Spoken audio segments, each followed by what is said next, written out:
બોટાદ તાલુકાના કુંભારા ગામે વાડી વિસ્તારમાં એક વ્યક્તિની ઝાડ સાથે લટકતી લાશ હોવાની જાણ પોલીસને થતાં પાળિયાદ પોલીસ ઘટના સ્થળે પહોંચી હતી। પોલીસ તપાસ દરમિયાન મરનાર વ્યક્તિનું નામ હાર્દિકભાઈ મનસુખભાઈ દુમાદિયા હોવાનું સામે આવ્યું હતું। આ બાબતે જાણ હાર્દિકના પરિવારજનોને થતાં તેઓ ઘટના સ્થળે દોડી આવેલા હતા અને પોલીસ દ્વારા લાશને નીચે ઉતારી ભાવનગર ખાતે પીએમ કરવા માટે લાશને મોકલવામાં આવી હતી।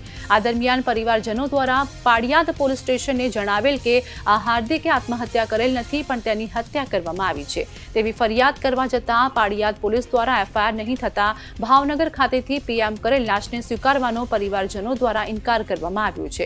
હાર્દિકને યુવતી સાથે પ્રેમ સંબંધ થયેલ હતો અને તેની જાણ યુવતીના પરિવારને થતાં યુવતીના પરિવાર દ્વારા થોડા સમય પહેલા હાર્દિકના ઘરે આવી માર મારવાની અને મારી નાખવાની ધમકી આપેલ હતી। મારું નામ બાબુભાઈ વિઠ્ઠલભાઈ દુમાદિયા, મરણ જનાજો એનો કાકો છો ને એ મારો ભત્રીજો થાય છે અને આ લોકો તે પહેલા એના છોકરીના મામાની બે ભાઈઓ આવીને ધમકી પણ દઈ ગયા હતા આજથી મહિના દોઢ મહિના પહેલા કે પાળિયાદ કોઈ કઈ ભાળશું એટલે મારી નાખશું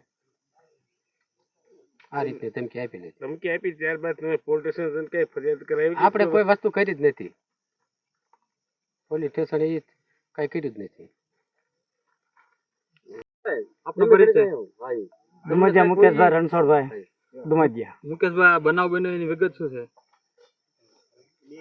બનાવમાં વિગત એવી છે, દુમાદિયા હાર્દિકભાઈ મનસુખભાઈ, ગામ કુંભારા, તાલુકો બોટાદ, જિલ્લો બોટાદ, અને આ બનાવ બનેલો છે છોકરાને મારીને ટીંગાડી દેવામાં આવેલો છે અને પાછળના હાથે 3 ગાંઠ મારેલી છે।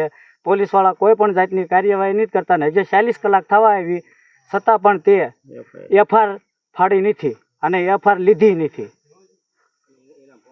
અને એનામાં ફોન જે આવેલા છે ને એમાં કોઈ પણ જાતની તપાસ ઈવડાઈ કરતા નથી અને છોકરાને બાંધીને ટીંગાડી દેવામાં આવેલો છે અને તળિયે પગ અડેલા છે અને તોય પણ અહીંયા કોઈ પણ જાતનું નિશાન કે એવું અમને જોવા મળતું નથી અને છોકરાને શંકાસ્પદ રીતે એને મારી નાખવામાં આવેલો છે। અને ક્રિષ્ના પેટ્રોલ પંપ રહ્યો તેમાં ક્રિકેટ રમવાનું મેદાન છે, 9 ગાડીઓ 10 થી 12ના ગાળામાં અને 10 થી 44 ગાળામાં નીકળે છે અને એક ગાડી શંકાસ્પદ છે, 3 વ્યક્તિ બેઠેલા છે અને એમાં ધાબળો બાબળો બધું ઓઢાડેલું છે। ક્રિષ્ના પેટ્રોલ પંપ અને સૂર્યદીપમાં તે પણ ગાડી આવે છે અને સૂર્યદીપમાં ગાડી એ પોગે છે અને પાળિયાદ બાજુથી ગાડી આવે છે તે ગાડી 4 વ્હીલ છે અને તેની લાઇટમાં ન આવે તે માટે તે ગાડી ઊભી રાખી દેશે અને ત્યાર પછી તે ગાડી વચ્ચે બાજુ વહી જાય પછી ફાસ્ટ ગાડી લઈને પાળિયાદ બાજુ નીકળી જાય છે। આપનો પરિચય? મારું નામ દુમાદિયા રાહુલભાઈ મનસુખભાઈ છે, જે આ ગળાફો ખાધો તે મારો નાનો ભાઈ છે। તમને ક્યારે બનાવની ખ્યાલ આવ્યો? મને સવારમાં બનાવવાનો ખ્યાલ આવ્યો હતો અને પછી તમે કોને જાણ કરી? હું આવ્યો તો પછી બધા આવી ગયા હતા પણ મેં આજ સવારનો રાતનો કોન્ટેક્ટ બધી કરું છું કે ક્યાં ક્યાં મારા ભાઈ રખી રહ્યો હતો। ભાવર મને એવા આવ્યા કે તે ધોરાવાળે જે આ છોડી હારે જે આ પ્રેમને લફડાની બાબતે હતું તેના માવતર મા બાપ અને તે છોડી ધોરાવાળે દાખલ થયેલા હતા 10 વાગ્યાથી રાતના 3:30 વાગ્યા સુધી હતા, જેથી હું ધોરાવાળા સુધીમાં કોન્ટેક્ટ કર્યો પણ મને કોઈ કેમેરાની દેખાડતા નથી। મને એમ કહે છે કે ના કેમેરા નથી, તો કેમેરા તો ન હોય એવું બને જ નહીં કેમ કે દવાખાના હોય ને કેમેરા તો હોય જ તે, તો એને એ તો કેમેરામાં દેખાડવું જ પડે જ તેને। મારો ભાઈ ના પૂજ્યો છે કે નથી પૂજ્યો? મારો ભાઈ અહીંથી પાળિયાદ સુધી ગયો તે સુધીને મેં કેમેરામાં જોયું છે, મને દેખાવામાં પણ આવ્યું છે પણ પાછો કુંભારામાં આવ્યો નથી એ ક્યાંય જોવામાં આવ્યું નથી। આ લોકો એવું કઈ કહેવા માંગે છે ગાડી લઈને લોકો મારવા માટે આવ્યા હતા, તમે શું કહેવું? કઈ ગાડી હતી તમે? આ ગાડી તો અહીંયા જે ગળાફો ખાધો ના પડી છે। 4 વ્હીલ માં કેટલા જણા? તમે કહો છો કે 4 વ્હીલ એ ગાડી? તો એ મારા કાકાએ જોયું છે, હું તો એકલો જ ગયો હતો એટલે આ કેમેરા ખોલાવા પાળિયાદ ખોલાયા ના એ મારો ભાઈ નીકળ્યો હતો, રાતે પિસ્તોલ લીધી છે। ડેડ બોડી અત્યારે ક્યાં છે? ડેડ બોડી અત્યારે ભાવનગર છે। તમારે શિકાર કરવાનો છે ને? અત્યારે શિકાર નહીં કરવાનો, જ્યાં સુધી મારા ભાઈનો ગુનેગાર ન આવે ન જડે ત્યાં સુધી, જ્યાં સુધી આ પોલીસવાળા ન ધ્યાન આપે ત્યાં સુધી કાંઈ કરવાનું નથી। એફઆઈઆર તો પોલીસ સ્ટેશન તમે કેસ કર્યો, એફઆઈઆર થઈ તમે નકલ કઈ મળી છે? કોઈ જાતની એફઆઈઆર કાંઈ ફાડી પણ નથી ને કાંઈ આપ્યું પણ નથી। તો એની માટે તમે શું કહેવા માંગો? બીજું એની માટે દાદી મોટી કે બરોબર જ હોય, આપણે હું જે છોકરા માટે આગળ જવાનું। મારું નામ છે ધોરિયા વીરજી મંજીભાઈ। આ જે વ્યક્તિ છે એ મારો મામાનો છોકરાનો છોકરો એટલે મારો ભત્રીજો છે।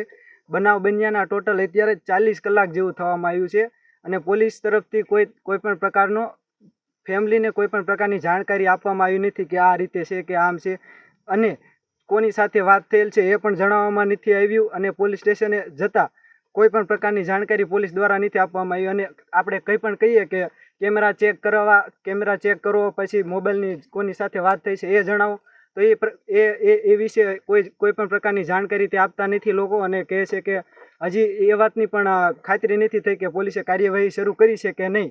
જો પોલીસે કાર્યવાહી શરૂ કરી છે તો અત્યાર સુધીમાં 40 કલાક છે, તો એનું કંઈક તો પરિણામ સામે હોવું જોઈએ કે નહીં. એફઆઈઆર ફાટે નથી અને કઈ કહે છે કે ધમકી આપી દીધી છે, શું મારું નામ દુમાદિયા ધર્મિષ્ઠા બાબુભાઈ છે. મારો ભાઈ થાય છે. મારા ભાઈએ કોઈ સુસાઇડ કર્યું નથી. મારી નાખવામાં આવ્યું છે. પૂરતો ન્યાય મળે ત્યાં સુધી લાશ સ્વીકારવામાં આવશે નહીં. જ્યાં સુધી 10 થી 15 દી ન્યાય નહીં મળે તો લાશ સ્વીકારવામાં આવશે નહીં.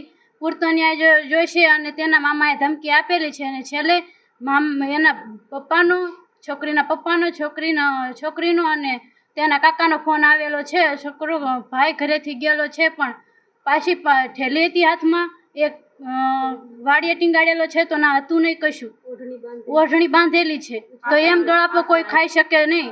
અને એના મામાએ ધમકી આપેલી છે, પાછળ હાથ બાંધેલા છે, એમ કાંઈ કોઈ ગળાપો ખાઈ શકે નહીં. એવડા એને કહો તમે ખાવ, એમ પાછળ હાથ રાખીને તમે ખાવ, ખબર પડે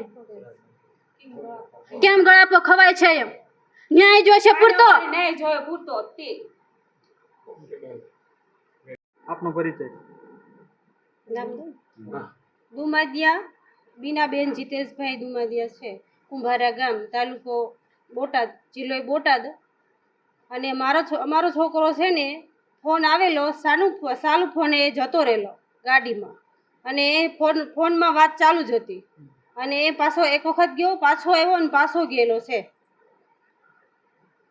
શું બનાવ બનેલો છે? બનાવમાં કે ફોન આવેલો, ચાલુ ફોને વહી ગયેલો, પાછો આવ્યો નથી.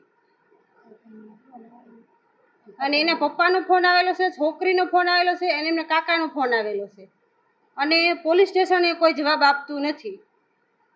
અને ફોન લઈ ગયેલા છે, પણ ફોનમાં કોઈ રેકોર્ડિંગ કે કાંઈ અમને આપતા નથી કે સંભળાવતા નથી. અને ફોન ચાલુ છે, પણ એ ફોનમાં વાત કરવા, રેકોર્ડિંગ અમને બતાવે તો અમને ખબર પડે ને કે ભાઈ અમારા છોકરાનું આવી રીતે સુસાઇડ કરેલું છે કે પછી સામેવાળાએ મારેલો છે. એવું હોવું જોઈએ ને. એમ એવું તો સાબિત કરતા નથી પોલીસવાળા. એમ તમે પોલીસ સ્ટેશને ગયા તો તમારો કેસ લીધો કે નથી લીધો? નથી લીધો, કેસ જ નથી લીધો, ને અડતા જ નથી ને કેસ. શું કહેવા માંગે છે એ લોકો પોલીસવાળા? શું કહે છે? પોલીસવાળા જવાબ જ નહીં આપતા. રિપોર્ટ આવે એ લોકો, અમે ભાવનગર લઈ ગયેલા છે અમારા છોકરાને. હવે આ લોકો અમને જવાબ આપે તો અમે ભાવનગરથી લાશ આવી લેવી ને. હવે આ લોકો જવાબ અમને ન આપે તો અમારી લાશ કેમ અમે ઘરે લાવી? લાશ લેવાની થતી જ નથી. અમારે ન્યાય જોવી, કાર્યવાહી પૂરેપૂરી જોઈ, અને જેને કાંઈ કર્યું એને પૂછપરછ કરો પાછળ.